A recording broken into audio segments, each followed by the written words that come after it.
सामने विराजे हुए सभी मेरे भाइयों और बहनों, मंच पर विराजमान भारतीय जनता पार्टी के प्रदेश आदरणीय सुरेश भाई साहब, नारायण जी, हमारे दोनों केंद्र के मंत्री आदरणीय गजेंद्र जी, आदरणीय चौधरी जी, सांसद महोदय चौधरी साहब, पटेल साहब, विधानसभा में मेरे साथी आदरणीय राजेंद्र जी, मैं आज आपसे और हमारा सबका सौभाग्य है कि राजस्थान की इस धरती पर देश के उस प्रधानमंत्री का अपन स्वागत करने के लिए आप और मैं सब यहाँ एकत्रित हैं, जिस व्यक्ति ने अपने परिश्रम से, अपनी सूझबूझ से, अपनी कार्यकुशलता से दुनिया में भारत का नाम जो रोशन किया है, आज हिंदुस्तान के लाखों बच्चे जो विभिन्न देशों में रहते हैं, उन सबको एहसास होता है देश की आजादी के 70 साल बाद अगर दुनिया के लोग हमको इज्जत और सम्मान देते हैं, वो सम्मान दिलाने वाला व्यक्ति अगर कोई है तो वो नरेंद्र मोदी जी हैं। दोस्तों, आप और मैं आज उस व्यक्ति के दर्शन भी करेंगे और उस व्यक्ति का सम्मान करेंगे। पहले हमारा प्रधानमंत्री जब जाता था तो जब ट्रेन से उतरता था तब फोटो आता था, और जब वापस चढ़ता था तब फोटो आता था। आज देश का प्रधानमंत्री नरेंद्र मोदी जब जाता है तो कैमरा वहीं का वहीं घूमता, चाहे 3 दिन हो चाहे 4 दिन हो। यह सम्मान किसने दिलाया? जिसने देश का इतना मान और सम्मान दुनिया में भारत का बढ़ाया, आपका मेरा 130 करोड़ लोगों का बढ़ाया, वो व्यक्ति आज हमारे बीच में यहाँ उपस्थित होगा। आप और हम सब भाग्यशाली हैं कि उनका स्वागत करके, उनका सम्मान करके, देश का मान बढ़ाने वाले व्यक्ति का सम्मान करके हम 130 करोड़ जनता भी सम्मानित होंगे। उस व्यक्ति को हम आज अपने इस कार्यक्रम में अभी उपस्थित करेंगे। दोस्तों, मैं सोचता हूँ हिंदुस्तान की फौज को हिंदुस्तान की फौज बनाने का श्रेय हमारा सैनिक तो पहले भी बहादुर था, आज भी बहादुर है, लेकिन पहले वो राजा मूली की तरफ से कट रहा था। अकेले जम्मू कश्मीर में 40,000 बच्चों ने अपना सर्वस्व न्यौछावर किया हिंदुस्तान के तिरंगे के लिए, लेकिन उस तिरंगे का अपमान करने वाले लोग जो जूते में हिंदुस्तान का तिरंगा रगड़ते थे, उनको अगर किसी ने रगड़ने का काम किया, उसका नाम नरेंद्र मोदी, जो आज आपका मेरे सामने आए। दोस्तों, आप और मुझे कितना आनंद का अनुभव होता है, जिसका नारा हमने जनसंघ के जमाने से लगाया था, जहाँ हुए बलिदान मुखर्जी वो कश्मीर हमारा है। नारा तो जरूर लगाते थे, लेकिन मन में पश्चाताप होता था कि वो दिन कब आएगा, वो दिन कब देखेंगे, हम अपनी आंखों से देखेंगे या भगवान के प्यारे हो जाएंगे। लेकिन ये देश के प्रधानमंत्री और देश के गृह मंत्री जी को सारा हिंदुस्तान धन्यवाद देता है।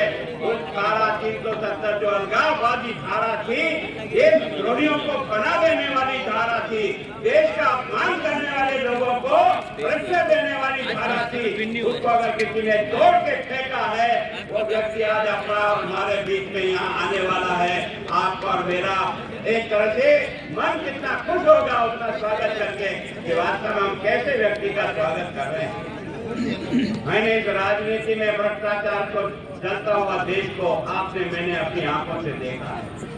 तब ये देश की आजादी के लिए फांसी पर चढ़ना पे हंसता करता है।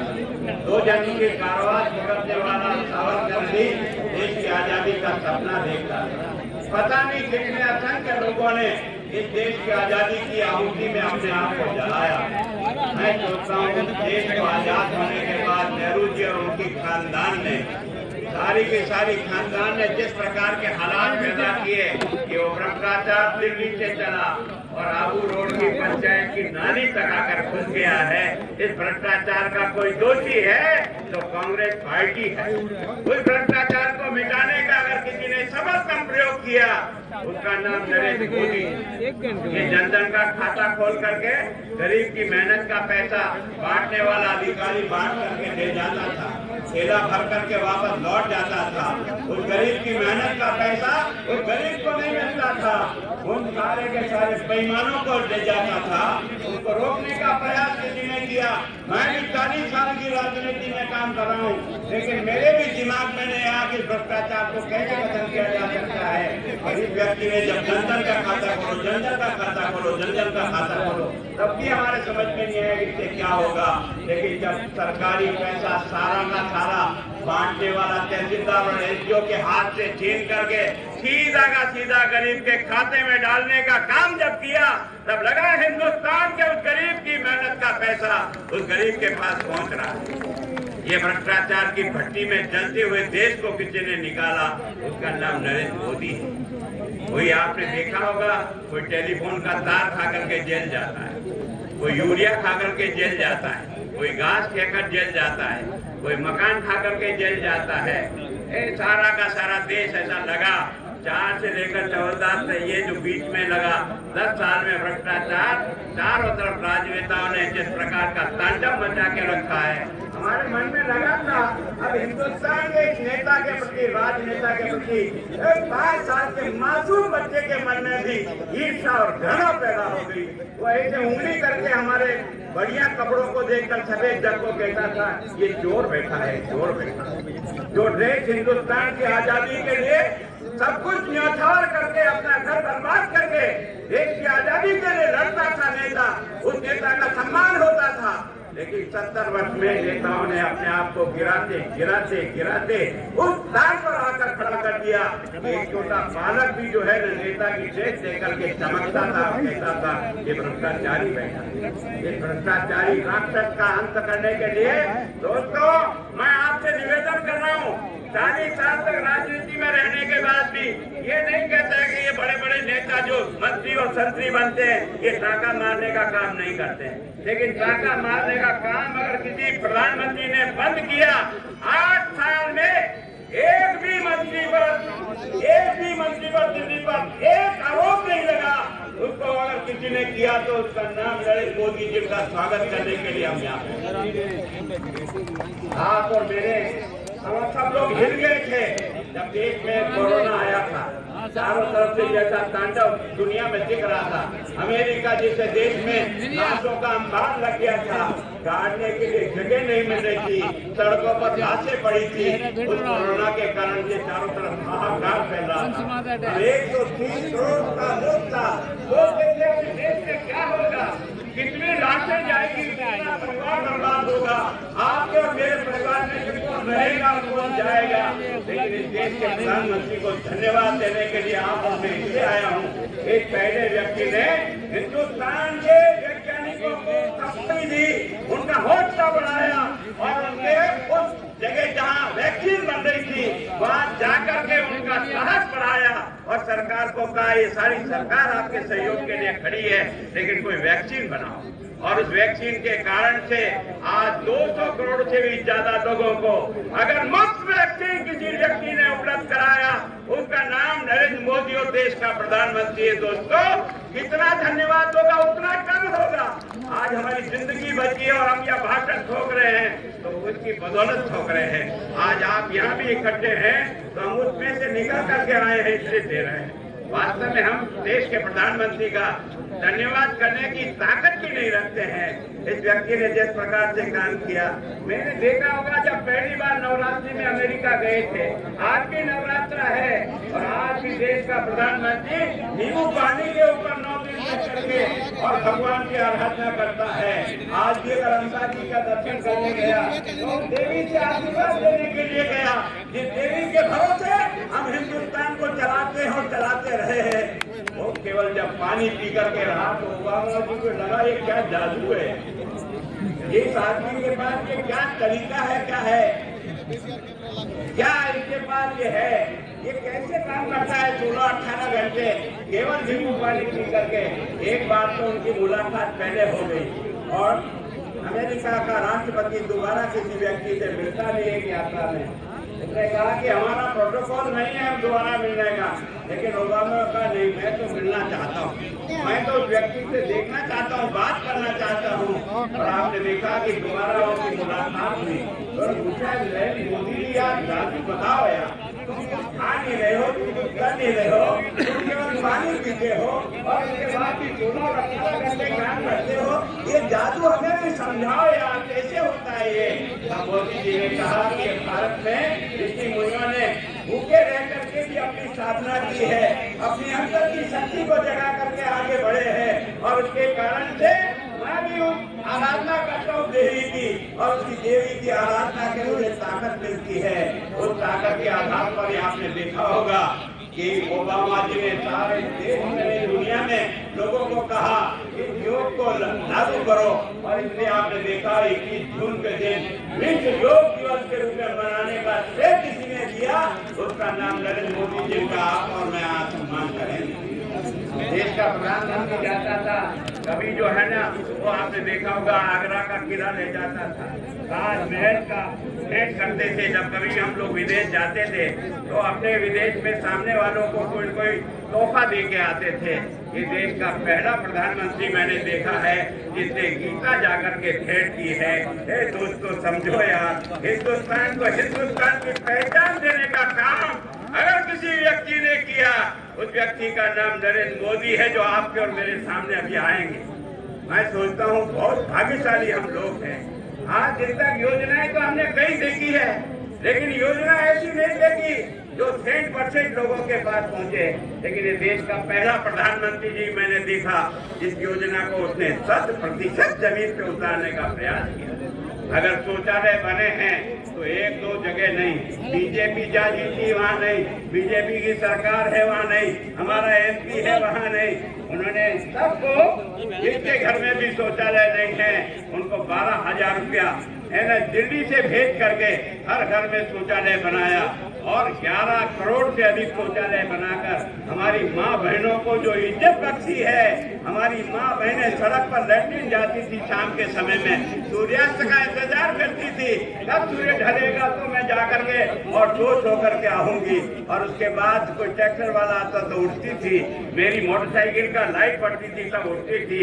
मेरी माँ बहनों को जिस प्रकार का जलालतपूर्ण जीवन जीना पड़ता था, अगर उसको पीड़ा को किसी ने समझा, उस गरीब के बच्चे ने समझा जो कभी चाय बेच करके अपने परिवार का पालन करता था, उसने आपकी माँ बहन बेटी की इज्जत कर अगर किसी ने बनाया, उसका नाम नरेंद्र मोदी है, जो आज आप और मेरे सामने आकर यहाँ। हम भाग्यशाली है लोग। मैं सोचता हूँ वास्तव में मेरे इस आदिवासी क्षेत्र में मैं भी कई वर्षों से काम करता हूँ। आपके यहाँ भी मोटरसाइकिल पे आता था, मैंने कभी सोचा ही नहीं था कि मेरे इस पहाड़ी की टूकर पर रहने वाला इस आदिवासी की झोपड़ी में भी कभी बिजली का लड्डू जलेगा। मैं जब घूमता था तो बच्चे हमें यही पूछते थे, ये तुम्हारे उदयपुर में लाइट है, ये बांसवाड़ा में लाइट है, ये डूंगरपुर में लाइट है, हमारे इस झोपड़े में कब आएगी? तो हम उनको कोई जवाब नहीं दे सकते थे। लेकिन ये देश का प्रधानमंत्री का बड़प्पन देखो, इस व्यक्ति ने कहा नहीं, मैं हिंदुस्तान के प्रत्येक गांव और प्रत्येक झोपड़ी में बिजली का लट्टू जलाकर छोड़ूंगा। सारा पैसा राज्य सरकार से और केंद्र सरकार से दूंगा। और आज की तारीख में आपको पहाड़ी पर जो लाइट का बल्ब दिखाई देता है, उसको देने वाला व्यक्ति अगर कोई है तो नरेंद्र मोदी जी आप और मेरे सामने आएगा। हम इसलिए उनका स्वागत करने के लिए एकत्र हुए हैं, मन से हुए, पूरी ताकत के साथ हुए हैं। इस व्यक्ति ने जिस प्रकार से जीवन बदलने का प्रयास किया। अब ये गजेंद्र सिंह जी यहाँ बैठे हैं, हमने कभी सोचा ही नहीं। हमारी जिंदगी का आधा समय तो गाँव में पानी डाला कर टाट हमारी माँ की गिर जाती थी। जब मेरी माँ 40 सीढ़ियाँ चढ़ करके और ऊपर चढ़ करके पानी की मटकी लेकर चढ़ती थी, और बच्चे भी बचपन कितना पीड़ा का अनुभव होता है। और हमारी गाँव घर की माँ बहनों का दिन भर का 3 घंटे तो केवल पानी डाले में खर्च हो जाता था, पानी डाले में, और उसके बाद भी पानी नहीं मिलता था। मेरा ये 5 का कोटड़ा और पानी में लगा हुआ है।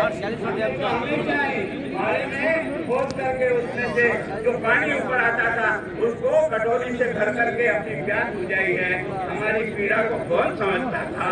राज करने वालों ने मजे जरूर लूटे होंगे, लेकिन उस गरीब की पीड़ा को समझने का प्रयास नहीं किया।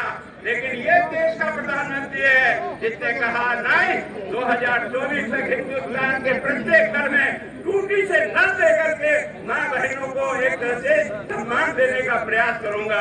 उसका नाम नरेंद्र मोदी है, जो आज आप और मेरे सामने आ रहे हैं। मैं सोचता हूँ वास्तव में जिस बात की जिसके लिए भी विचार करें, आपने देखा होगा कि इस कोरोना के काल में लोगों को खाने का अनाज नहीं, लोगों को भूखे मरने की स्थिति आ गई, लोग इधर से उधर जा रहा था।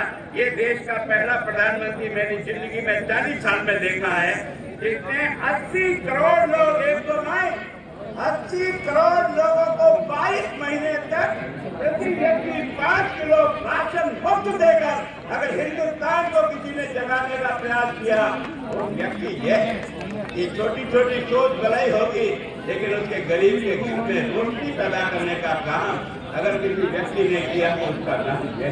वास्तव में हम लोग बहुत भाग्यशाली हैं। आपने देखा होगा जिस प्रकार से तरक्की के रास्ते पर चल रहा है। मैं वास्तव में गडकरी जी को बहुत याद करता हूँ। वास्तव में रोड का जिस प्रकार से अटल बिहारी वाजपेयी ने इस हिंदुस्तान में रोड का नेटवर्क खड़ा किया, हमने नहीं सोचा कि हमको कानून में हमने ये नहीं सोचा कि रेलवे में हमारा इमेज आया गिराया, लेकिन अटल बिहारी वाजपेयी ने लाल किले पर खड़ा होकर कहा मैं हिंदुस्तान के प्रत्येक गांव को जिसकी आबादी आदिवासी एरिया में 250 तक और रेगिस्तानी में 250 की आबादी तक का रेवेन्यू विलेज और सामान्य में 500 तक की आबादी के विलेज को डामर की सड़क से जोड़ने का सारा पैसा अगर मैं दिल्ली से भेजूंगा, उसका नाम अटल बिहारी वाजपेयी और भारतीय जनता पार्टी है। उसको आगे बढ़ाने का काम देश के प्रधानमंत्री जी ने और गडकरी जी ने आकर के किया। आपने देखा होगा सड़कों को जिस प्रकार से आज आप ट्रेन पे जब जाते हो ना तो गांव से निकलते नींद आ जाती है, गांव से पता ही लगता है कौन सा गांव आया नहीं है। वो हमारा जो है ना रोडवेज का कंडक्टर वो उठा था वहां से उठो ना अहमदाबाद आएगी, अहमदाबाद अच्छा अहमदाबाद आएगी होगी। अगर इस प्रकार की सड़कों की रचना आज हो सकती है तो तुमने ये जो 55 साल तक दिल्ली में राज किया, खजाना तो तुम्हारा नहीं है और हमारा भी नहीं है, खजाना तो 103 करोड़ जनता के कुल पसीने का टैक्स का पैसा है। ये राज का खजाना किसी पार्टी का नहीं है, ये किसी नेता का नहीं है, ये राज का खजाना हिंदुस्तान के 130 करोड़ लोगों के कुल पसीने का पैसा है, जो हम तुम्हें खजाने की 40 रुपये करते हैं, लेकिन तुम उसमें से भी टाका मारने का काम 50 साल तक राज करने के बाद यही कहते हिंदुस्तान के लोकतंत्र को गारत कर दिया। तुमने पैसों के आधार पर लोगों को खरीद कर वोट देने का धंधा चालू किया। क्या हिंदुस्तान की आजादी में हम सब लोगों ने ये कसम खा के पैदा हुए थे क्या कि हम अपने देश को इसी प्रकार से चलाएंगे? लेकिन आप लोगों के वोटों के कारण से हत्यारे यहाँ पैदा होते हैं। एक मुल्क के मालिक ये सावधान करता हूँ, अगर तेरे में कुछ देश प्रेम है, अगर तुझे ईमानदारी का जज्बा है तो इन हत्यारों को, चाहे वो मैं हूँ चाहे मेरी पार्टी का भी कोई हो, इन हत्यारों को मारो वोट की पेटी में, जिसके कारण से हत्यारा पैदा होना बंद हो जाए, तब हिंदुस्तान का लोकतंत्र चलेगा और हिंदुस्तान का लोकतंत्र बनेगा। जब तक हम ठीक नहीं होंगे तब तक हम उम्मीद करने का बात करते हैं। आपने और मैंने सब लोगों ने देख करके दंग रह जाते हैं, क्या हो रहा है, क्या तमाशा चल रहा है। आज की तारीख में राजस्थान की जब सरकार बनी थी ना, तो राजस्थान की सरकार के पहले दिन दिल्ली में 6 दिन तक आते रहे जाते रहे, कभी ट्रेन पे चले जाते, कभी ट्रेन से बुलाते, कभी आप आओ कभी आप आओ। ये नाटक आपने पहले दिन देखा था ना, बड़ा ऊपर वालों ने दिल्ली की कांग्रेस ने समझा बुझा कर, जिसको केंद्र का शक्तिशाली केंद्र कहते हैं, आकर के समझौता करा और कहा कि तुम मुख्यमंत्री बन जाओ, तुम उप मुख्यमंत्री बन जाओ। कोशिश तो यह की थी कि 36 का आंकड़ा 67 में बदल जाए, लेकिन बदला है क्या? पहले दिन से राजस्थान की जनता इस नाटक को देख रही। पहले दिन से तुम्हारे स्वार्थों के कारण से तुम टकरा रहे हो। तुमने जैसे पहले जोड़ तोड़ करके सरकार तो बना दी, हमारे और तुम्हारे बीच में कोई ज्यादा अंतर नहीं है। ए मुल्क के मालिक, जो पिछली बार आपने हमको वोट दिया, वसुंधरा जी के वोटों का और इस सरकार के वोटों का अंतर केवल 50,000 वोटों का अंतर था। केवल 50,000 और 52,000 राजस्थान में पोलिंग स्टेशन है। इसका मतलब अगर एक वोट और डराते ना, एक स्कूटर के टीम और लगाते तो इन सारों को निपटा देते थे, तो आज राजस्थान बहुत तरक्की के रास्ते पर पहुंच जाता। हमारी ये छोटी सी गलती हमारे लिए कितनी महंगी पड़ गई, और इस गलती के कारण से आज राजस्थान किस हालात में पहुंच गया। मैं आज भी कांग्रेस को चुनौती देता हूं। मैं गुलाब चंद कटारिया, तुमने 4 बजट रखे, 19, 20, 21, 22, 23, 4 बजट रखा है। आज यह मीडिया भी मौजूद है, मेरी बात को उन तक पहुंचा दो। मैंने विधानसभा के फ्लोर पर भी पहुंचाया। मैंने कहा तुम 4 साल की एक योजना ऐसी बताओ जो राजस्थान की सरकार के पैसे से तुमने घोषित की हो और 25 करोड़ की योजना बन करके 4 साल में तुमने उसको जनता को सुपुर्द कर दी हो। नहीं, कुछ नहीं, केवल भाटे लगाने का धंधा करते हैं। ये भाटे तुमको जिंदा रखेंगे? ये भाटों से जिंदा होगा?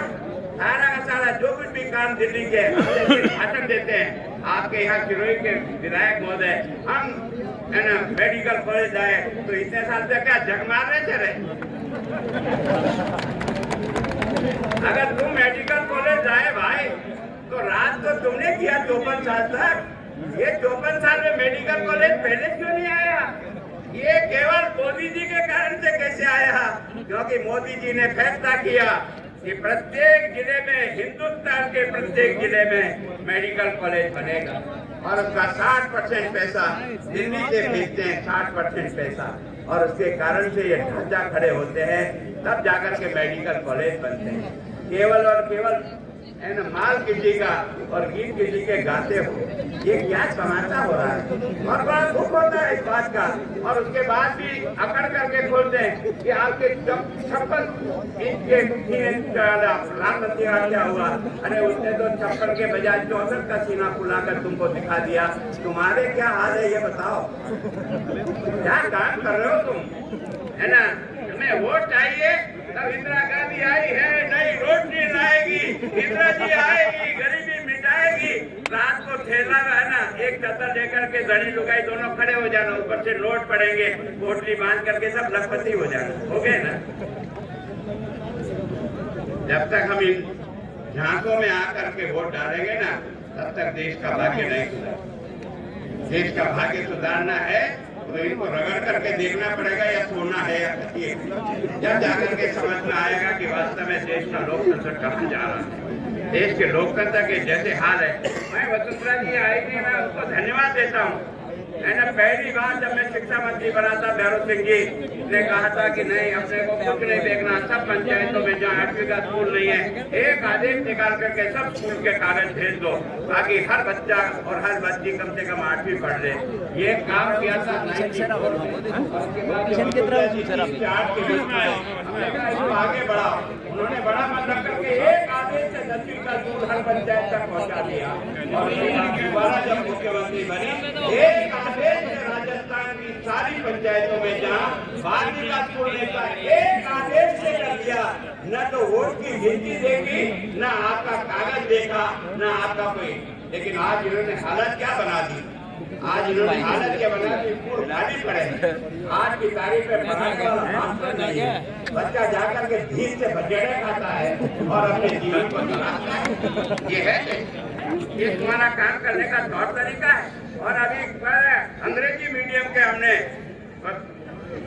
विद्यालय खोल दिए। अरे भाई, तेरे खोले बहुत अच्छी बात, पर मास्टर तो भेज। और फिर जाकर के एक दिन थोड़ा उन मास्टर को पूछ ले कि तुझे अंग्रेजी आती है कि नहीं आती। जिसको अंग्रेजी नहीं आती वो अंग्रेजी पढ़ा रहा है। क्या बच्चा पढ़ेगा? क्या बच्चे का तरकीब बनेगा? अरे तुम्हारे को वास्तव में बहुत दुख होता है मुझे इस बात का कि तुमने अध्यापक भर्ती के लिए रीट परीक्षा कराई पिछली बार। आपको याद होगा, आपके यहाँ भी जो बच्चे पढ़ाने, जो परीक्षा देने आए होंगे, गांव-गांव के लोगों ने खाना बनाकर उन बच्चों को खिलाया, उनको सोने की व्यवस्था की। क्योंकि लाखों बच्चे इधर से इधर, तुमने इधर को इधर भेजा, इधर को इधर भेजा। किस लिए भेजा? कि नकल नहीं होनी चाहिए। तुमने ये तो सोचा तो बहुत अच्छा, नकल नहीं होनी चाहिए।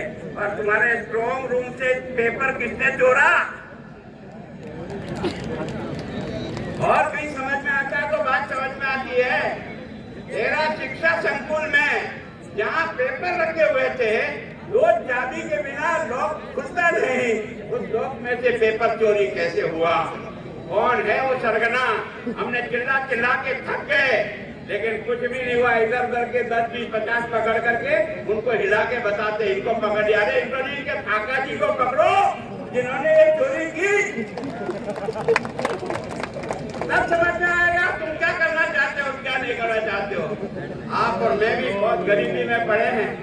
जिसका बच्चा गरीबी में पढ़ता है ना और बीएड की तैयारी करता है, वो जिस प्रकार से भूखा नंगा रह करके उसके माता पिता अपने बच्चे के भविष्य के लिए पढ़ाते हैं, और जब पेपर आउट हो जाता है तो बच्चा रोता हुआ घर आता है, उसके पीड़ा को कोई समझता है?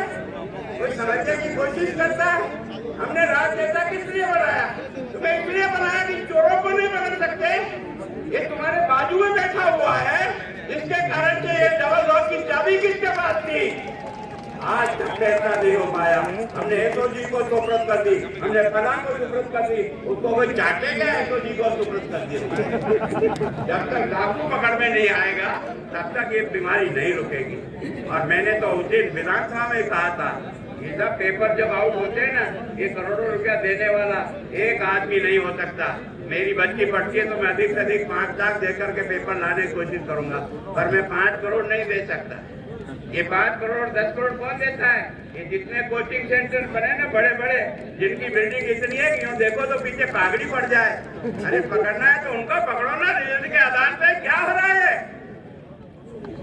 इस तरह से बच्चों के भविष्य के साथ तुम खिलवाड़ करते चले जा रहे हो। इस पीड़ा को कोई समझेगा कि नहीं? इन सबका इलाज मेरे पास नहीं है, आप सबके पास है। अगर माँ भारती से प्यार करते तो अकेला गुलाब चंद और हम लोग ही नहीं करते हैं। आप भी तो धरती का अन्न खाते हो, इस धरती का पानी पीते हो। इस धरती को अच्छा बनाने के लिए जब तक आपका दिल और दिमाग ईमानदारी के रास्ते पर नहीं आएगा, तब तक इस समस्या का समाधान नहीं होगा। ऐसा देश का दुर्भाग्य है। देश की एकता और अखंडता के लिए राजीव गांधी को वोट दो। देश की एकता अखंडता हमने तोड़ी है, सरकार तुम चलाते हो, और वो देश जोड़ने निकले। देश जोड़ने कहाँ से? से कन्याकुमारी से चले। क्या करने चले? देश जोड़ने के लिए।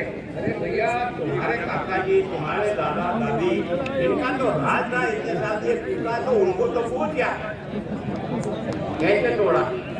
अब तो जोड़ने चला है। क्या जोड़ रहा है भैया? तू जोड़ रहा है या तोड़ रहा है? तेरी पार्टी को जोड़ ले रहा है बेटा। पहले तो पार्टी को तो जोड़ ले। क्या दुर्भाग्य है, और देश का दुर्भाग्य दोस्तों, देश तो दुर्भाग्य दोस्तों। मैं इसलिए आपसे कहता हूँ कि वास्तव में अगर हमको देश को मजबूत करना है ना, तो हमें से हर व्यक्ति को मजबूत होना पड़ेगा, सोच में, दिमाग में। कोई जरूरी नहीं है कि हम जो कहते हैं उस बात को मान लो, लेकिन ताकत तो भगवान ने दी है ना तुमको। एक तराजू तो तुम्हारे मन में है ना, उस तराजू के ताकड़ी में कांग्रेस का 54 साल का राज रख दो, और भारतीय जनता पार्टी का 8 ये और 2 ढाई महीने का सारा मिलाकर ये 12 साल का राज हमारा उसमें रख दो। और फिर ईमानदारी से भगवान का नाम लेकर के इस नवरात्रि के समय में तराजू उठाओ, और आपको लगेगा कि हमने आपके पैसे से चौगुना काम किया, और उनको चौगुना पैसा देने के बाद भी टाका मार दिया। उसके बाद भी वोट देना चाहते, और उसके बाद भी वो फेर फेर के कहता है हम ऐसा कर देंगे। ऐसा क्या कर देगा? तेरा तो करना हमने इमरजेंसी में देख लिया ना। तुमने सारे हिंदुस्तान को जेल खाना बना दिया। हम जैसे नौजवानों को, हजारों को तुमने ले जाकर 19 महीने तक जेल में ठोक दिया। क्या चोर थे, बदमाश थे, उचक्के थे, व्यभिचारी थे, क्या थे? केवल और केवल भारत माता की जय बोलते थे, इसने कर दिया। तरीका नहीं चलेगा। मुझे बहुत दुख के साथ कहना पड़ता है, इनकी आंख का चश्मा उतारना पड़ेगा। इनकी आंख का चश्मा किसी तरह से नंबर का नहीं है ना। इनको ये तुम देखा नहीं है। ये जो आपने देखा ना, पॉपुलर फ्रंट ऑफ इंडिया, ये बीमारी क्या है? बीमारी को समझो, हत्यारा इस तरह से आकर बैठा होगा जो देश को तोड़ने का प्रयास करता है ना। कलियाराम की हत्या जो होता है उसने आपके कौन हत्या है, कौन पैदा करता है? कौन इस धर्मशाला में इनको बिठाता है, कौन इनको खाना बनाना देता है, कौन इनको बड़ा करता है? जब तक ये सारे जिसको को नहीं पहचानोगे, पॉपुलर फ्रंट का जरूर निकलेगा कोटा में, तो उसकी तो इजाजत मिलेगी। और हम अगर राम देवारी निकालना चाहें तो धारा 144 लगेगी। ये क्या है? ये सोच के आधार पर अगर पार्टी चलती है तो उस पार्टी को समझना पड़ेगा। अगर मैंने करोड़ी का दंगा देखा, करोड़ी के दंगे में जुलूस को परमिशन मिली थी, जुलूस की परमिशन के बाद जुलूस निकला था हिंदुओं का, लेकिन जैसे ही उस मोहल्ले में पहुंचा, एक ही जगह से दे पत्थर, पुलिस सारी भाग गई। और भागने के बाद जो दुकानें जली ना राजेंद्र जी, 3 घंटे तक करोड़ी की दुकानें जलती रही, पर पुलिस का एक बंदा आया नहीं। ये क्या तरीका है? इसको समझो। मैं आपसे प्रार्थना कर रहा हूँ, अपनी आंखों को खोलो। इसका देखने का नजरिया सबसे बन गया है, उनको समझना पड़ेगा। उनको बिना समझे आप इस बीमारी का इलाज नहीं कर सकते। जिस प्रकार के हालात बना करके खड़े किए लोगों ने, है ना, हर चीज में से कुछ न कुछ निकालना, हर चीज में से। आज की तारीख में है ना, कितने बच्चे, 3 लाख बच्चे संविदा पर नौकरी कर रहे। संविदा पर हमारे टाइम पर भी थे, हमने भी कहा उनको थोड़ी सी तनख्वाह बढ़ाई पर रेगुलर नहीं हुए। उसके बाद इन्होंने पूरा अपना घोषणा पत्र जारी किया और घोषणा पत्र को इन्होंने अपनी बाइबिल मान करके उसकी पालना की। लेकिन वो उसके लिए कमेटी बना दी, कल्ला जी की कमेटी। ये कमेटी क्या करेगी? इन बच्चों को परमानेंट नौकरी करेगी। कर दिया ना 4 साल तो नहीं दिया। अब जब तुम्हारे मरने के दिन आएंगे तब तो यहाँ कूद लड़ाओगे, ताकि रोए तो आगे वाला रोए, तुम्हारे काका जी का कुछ नहीं बिगड़े। कैसे तुम्हारे आचरण है, वो सारा बच्चा रो रहा है। आज की तारीख में कॉलेज में पढ़ाने वाला है ना, जो आपका एक तरह से प्रोफेसर और लेक्चरर जाता है, उसको तनख्वाह कितनी मिलती है? तो हाई कोर्ट ने कुछ राहत दे दी, इससे थोड़ा पैसा ठीक मिल रहा है, बाकी तो तुम उसको तनख्वाह नहीं देते हो। वो बच्चा जब घर जाता है ना, तो बच्चा रोता हुआ मिलता है, काका जी पेट चिल्लाओ ना, गाय चिल्लावे 8,000 रुपये तो खुली मिलता है। क्या होगा? ये तरीका राज करने का। जब मिनिमम वेज बना हुआ कानून, उस कानून के तहत अगर मजदूर को भी मिनिमम वेज देना पड़ेगा, तो ये मेरा पढ़ा लिखा नौजवान 16 साल तक अपना झक मारने के बाद तुम्हारी नौकरी में लगा, उसको तुम 8,000 तनख्वाह देते हो। ये कहाँ का न्याय है? कहाँ का न्याय है? ये समस्या एक नहीं है, इस देश में और इस प्रदेश में समस्याएं अनेक है। और इसका जब बहुमत का राज नहीं होता ना, जब एक पूरब जाता है, एक पश्चिम जाता है, एक ही शोल्डर में कैद हो जाता है, एक ही शोल्डर में कैद हो जाता है, और बोलते हैं बीजेपी कर रही, बीजेपी कर रही। मेरे कहने से गए थे तुम होटलों में, तुम अपने मन से गए, जो भी तुम्हें कुर्सी रखना था वो खाया कि मैं खाऊं, तुम जाए मैं खाऊं। ये जो खाने का कारण से तुमने जिस प्रकार के हालत बना के खड़े किए ना, नकारा है, नाजोगा है, अंग्रेजी बोलता है, ये शब्द कहने लायक है? एक मुख्यमंत्री के उप मुख्यमंत्री के लिए इन शब्दों का प्रयोग करते हैं।